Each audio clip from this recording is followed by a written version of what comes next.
नमस्कार साथियों, मैं आनंद आर्या आप सभी का स्वागत करता हूं सफर नया भारत पर। साथियों, आज एक विशेष टॉपिक पर हम चर्चा करने के लिए उपस्थित हैं। जैसा कि आप जानते हैं, इन दिनों बहुत ही सुर्खियों में जो चल रहे हैं वो हैं अवध ओझा सर। आप कहेंगे कि आज का ये टॉपिक इतना इंटरेस्टिंग क्यों होने वाला है, तो आपको बता दें कि अवध ओझा सर जो शिक्षक हैं, महान शिक्षक हैं, जो यूपीएससी का तैयारी कराते हैं और कई सारे छात्र इनके यहाँ पढ़ करके सिलेक्शन भी ले चुके हैं। और ये नामी गिरामी टीचर हैं अवध ओझा सर, जो सभी को ही जानते हैं। सभी कोई कहने का अर्थ क्या है? आप कहेंगे शिक्षक हैं तो ज़्यादातर स्टूडेंट जानते होंगे। जी नहीं, इनको स्टूडेंट तो जानते ही हैं, बल्कि जो स्टूडेंट नहीं हैं या कहें किसी भी उम्र दराज के लोग हैं, सब कोई इनको जानते हैं, क्योंकि इनका रील्स वायरल होता है, इनका वीडियो वायरल होता है, इनका क्लिप वायरल होता है, इनका इंटरव्यू वायरल होता है और सब जगह इनका जो बयान आप देखेंगे तो वो गजब का होता है, नेक्स्ट लेवल का होता है, अलग होता है। इनके बातों में, इनके बयानों में और इनके कथनी में बहुत सारा चीजें छिपा रहता है।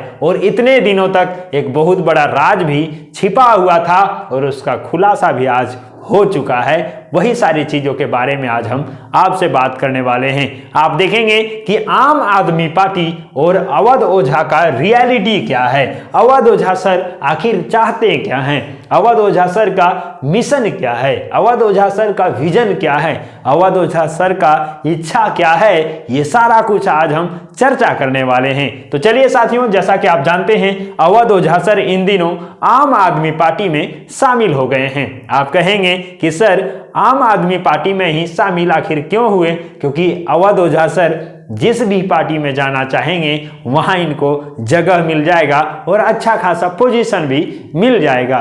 लेकिन आखिर आम आदमी पार्टी में ही क्यों शामिल हो गए? तो आपको बता दें कि अवध ओझा सर खुद अपने इंटरव्यू में बयान देते हुए कहते हैं कि हमने भारतीय जनता पार्टी से भी प्रयागराज से टिकट मांगा था और इंडियन नेशनल कांग्रेस से भी अमेठी से टिकट मांगा था, लेकिन कोई हमें अपना टिकट नहीं दिया और जहां से हम चाहते थे वहां से नहीं दिया।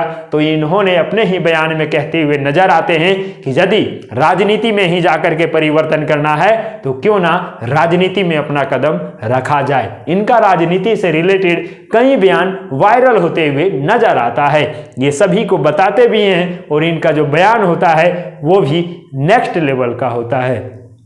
अब आप कहेंगे कि आखिर क्या हो गया कि भारतीय जनता पार्टी के तहत इनको शामिल नहीं किया गया, या फिर ये खुद जो है भारतीय जनता पार्टी में शामिल नहीं हो करके, या फिर इंडियन नेशनल कांग्रेस में जो देश की बड़ी पार्टियां हैं, या फिर यूं कहें कि केंद्रीय पार्टियां हैं, या फिर यूं कहें कि जिसका देश के हर एक कोने में अपना पकड़ है, वो भारतीय जनता पार्टी और इंडियन नेशनल कांग्रेस हैं। उस पार्टी को छोड़ करके ये आम आदमी पार्टी केजरीवाल की पार्टी में क्यों शामिल हो गए हैं, ये सबसे बड़ा प्रश्न है। आप कहेंगे कि अवध ओझा सर जिस मुताबिक अपना मैनिफेस्टो रखे होंगे, जो अपना मांग रखे होंगे, जो अपना इच्छा जाहिर किए होंगे, वो अन्य पार्टियां नहीं दे पाए होंगे और आम आदमी पार्टी स्वेच्छा से अवध ओझा सर को दे दिए होंगे, इसीलिए ये शामिल हो गए हैं। चलिए पूरा माजरा आज हम आपके बीच में डिस्कस करने वाले हैं और जानने वाले हैं कि आखिर ये क्या है। आप कहेंगे ये झारखंड का लेकर के आ गए भाई साहब, तो आपको बता दें कि झारखंड में कुछ दिन पहले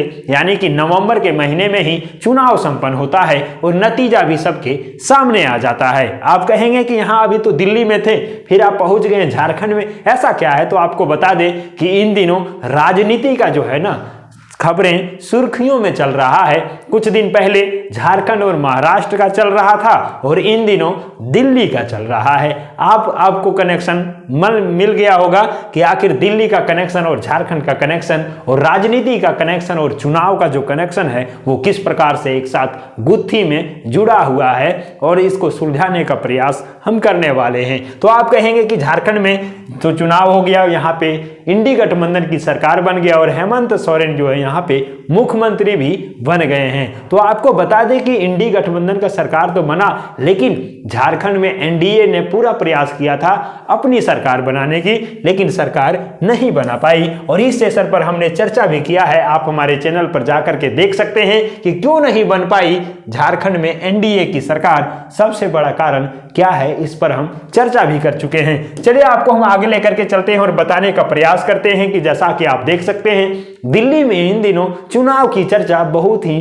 तेजी से चल रहा है और सभी पार्टियां अपनी तैयारी जोर शोर से करते नजर आ रहे हैं। आपको बता दें कि अभी चुनाव की घोषणा नहीं की गई है और तिथि भी निर्धारण नहीं किया गया है, लेकिन जितने भी तमाम पार्टियां हैं चुनाव के कुछ दिन पहले से ही अपना सारा तैयारी करना शुरू कर देते हैं और वही अभी झलक भी रहा है।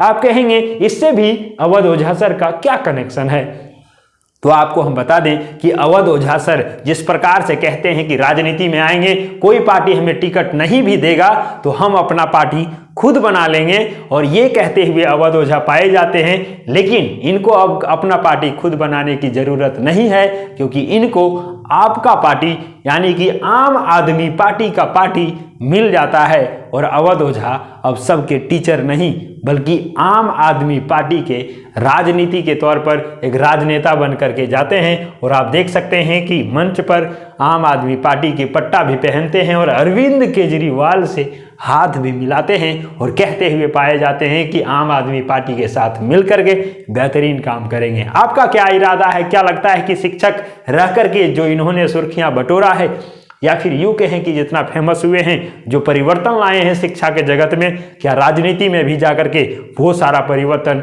राजनीति में भी लेकर के आएंगे? आपका क्या प्रतिक्रिया है अवश्य बताइए। आपको हम आगे लेकर के चलते हैं। ये आप देख सकते हैं इमेज अवध ओझा सर और अरविंद केजरीवाल का। अवध ओझा सर आम आदमी पार्टी में हो गए हैं शामिल और अब से आपके हो गए हैं। अब कहेंगे क्या वाकई में सिर्फ आम आदमी पार्टी के ही पार्टी में शामिल हुए, यानी कि अरविंद केजरीवाल के ही पार्टी में शामिल हुए? जी नहीं, अवध ओझा सर ऐसे टीचर हैं या फिर ऐसे हैं जिनका नेचर जो है आप कहें तो हर समय बदलते रहता है, या फिर यूं कहें कि बिहार के जो सीएम हैं नीतीश कुमार उनसे मिलता जुलता है। इनको यदि एक इंटरव्यू में पूछा गया था कि आप वेजिटेरियन हैं या नॉन वेजिटेरियन, तो ये कहते हैं कि हम मौकाटेरियन हैं, यानी कि हम मौका को देख करके अपना अपॉर्चुनिटी या फिर यूं कहें कि अपना विचार रखते हैं या अपना कदम बढ़ाते हैं। क्योंकि इनको आप देखेंगे तो कुछ दिन पहले भारतीय जनता पार्टी के मंच पर ये नजर आए थे, लेकिन अभी आप देखेंगे तो आपको आम आदमी पार्टी के केंद्रीय अध्यक्ष अरविंद केजरीवाल से हाथ मिलाते और आम आदमी पार्टी में शामिल होते आप देख पाएंगे। इसीलिए इनको कहा गया है कि ये मौकाटेरियन है, जहां भी इनको मौका मिल जाएगा, जहां भी इनको अपॉर्चुनिटी मिल जाएगा वो उनके साथ शामिल हो जाएंगे। चलिए, ये तो इनका विचार है और यहाँ पे आप देख सकते हैं और भी चीजें हम आपको बताने का प्रयास करेंगे कि दिल्ली में इन दिनों चुनाव की जो चर्चाएं चल रही है, ये चुनाव संपन्न तो होने हैं लेकिन उसका तैयारी भी जोर शोर से चल रहा है। भारतीय जनता पार्टी के भी तमाम नेता दिल्ली के चुनाव को लेकर के बहुत ही चिंतित हैं, क्योंकि आप जानते हैं दिल्ली जो है देश की राजधानी है और देश की राजधानी होने के तौर पर आप जानते हैं कि सभी पार्टियां चाहती है कि मेरे ही पार्टी की सरकार बने, और इसी को लेकर के तैयारियां बहुत ही जोरों शोरों से चल रहा है। अब देखना ये तय होगा और ये भी बहुत ही मनोरंजक होगा कि आखिर दिल्ली में किन की सरकार बन पाती है। आप कहेंगे कि वहां पे भी एनडीए और इंडिया गठबंधन जैसे गठबंधन की सरकार बनेगी क्या? तो आपको बता दें कि अरविंद केजरीवाल ये बयान देते हुए नजर आए कि नहीं, दिल्ली में आप देखेंगे तो आम आदमी पार्टी टोटल सभी सीटों से चुनाव लड़ेंगे, यानी कि इंडिया गठबंधन में शामिल नहीं होकर के अपना अकेले चुनाव लड़ने की बात कहे हैं। तो अब देखना ये दिलचस्प होगा कि आखिर दिल्ली की जो चुनाव होने वाला है उसमें क्या होने वाला है। और आपको बता दें कि अवध ओझा सर के बारे में जो अभी आपकी प्रतिक्रिया है वो आप कमेंट बॉक्स में जरूर बताइएगा कि आखिर अवध ओझा सर जिन्होंने खुद कहा था कि हम मौकाटेरियन हैं, मौका देख करके अपना रूप बदल लेते हैं, रंग बदल लेते हैं, रास्ता बदल लेते हैं, विचार बदल लेते हैं, सब कुछ बदल लेते हैं, आखिर मौका को देख करके सब कुछ बदल लेना ही क्या वाकई में कहा जा सकता है कि विकास है? या फिर यूं कहें कि जब मौका देख करके ही सब कुछ बदला जा सकता है, तो क्या आपको लगता है कि ये फिर आम आदमी पार्टी में कहीं गए हैं? क्या आपको लगता है कि आम आदमी पार्टी में ही हमेशा रहने वाले हैं, या फिर ऐसा ना हो कि दूसरे जगह कहीं किसी बड़े पार्टियों के साथ कुछ अलग मौका मिले तो वहां पे ये अपने मौके के तलाश में चला जाए और आम आदमी पार्टी को छोड़ दे? आपकी क्या प्रतिक्रिया है कमेंट बॉक्स में जरूर बताइएगा। तो आपको ये सेशन कैसा लगा और आप अवध ओझा सर और आम आदमी पार्टी और अलग तरह के और भी जो पार्टियां हैं उसके बारे में क्या सोचते हैं कमेंट में जरूर बताइएगा। और साथ ही साथ ये भी बता दीजिएगा कि दिल्ली का जो चुनाव होने वाला है उस चुनाव के बारे में आपका क्या प्रतिक्रिया है, किन की सरकार बननी चाहिए, क्या इसी सरकार को रिपीट करना है या फिर दूसरे सरकार को लाना है। आपका प्रतिक्रिया बहुत ही इंपॉर्टेंट है, अपनी प्रतिक्रिया कमेंट बॉक्स में जरूर बता दीजिएगा। तो आपसे लेते हैं विदा और मिलते हैं किसी अगले वीडियो में, तब तक के लिए जय हिंद जय भारत।